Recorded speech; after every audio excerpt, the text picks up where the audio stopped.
சென்னை அம்பத்தூரை அலறவிட்ட பிரபல செயின் பறிப்பு கொள்ளையன் போலீசில் சிக்கியுள்ளார்.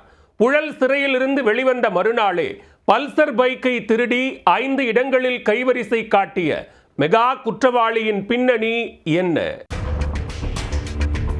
திருட்டு, செயின் பறிப்பு என போலீசாரை அலறவிட்டு வந்த சரித்திர பதிவேடு குற்றவாளி புழல் சிறையில் இருந்து வெளிவந்த மறுநாளே பல்சர் பைக்கை திருடி பட்டப்பகலில் 5 இடங்களில் செயின் பறிப்பு, ஹேண்ட்பேக் திருட்டு என பெண்களிடம் கைவரிசை காட்டியுள்ளார்.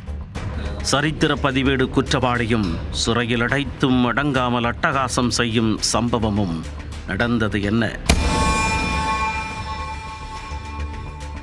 சென்னை அம்பத்தூரில் கடந்த 7ஆம் தேதி காலை 11 மணி அளவில் நடந்து சென்ற மூதாட்டியிடம் பைக்கில் வந்த மர்ம நபர் செயின் பறிப்பில் ஈடுபட்டுள்ளார்.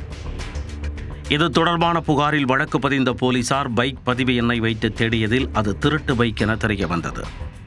தொடர் விசாரணையில் குற்றவாளி யார் என கண்டுபிடித்த போலீசார் மிரண்டு போனார்கள். காரணம், திருட்டில் ஈடுபட்டவர் புழல் சிறையில் இருந்து வெளிவந்து ஒரே நாளான சரித்திர பதிவேடு குற்றவாளி ஆவார்.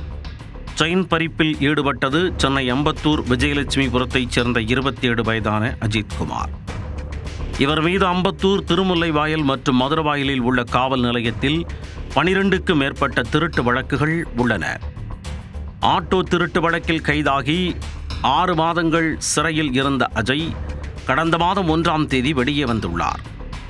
மறுநாளே நடந்து செல்வதற்கு சிரமமாக இருப்பதால் மதுரவாயலில் தனியார் கல்லூரி ஆண்கள் விடுதியில் பல்சர் பைக்கை திருடியுள்ளார். அதில் மதுரவாயல், திருமுல்லைவாயல், அம்பத்தூர் என அடுத்தடுத்த 5 இடங்களில் தங்கச் செயின் பறிப்பு, ஹேண்ட்பேக் திருட்டு என அலறவிட்டுள்ளார்.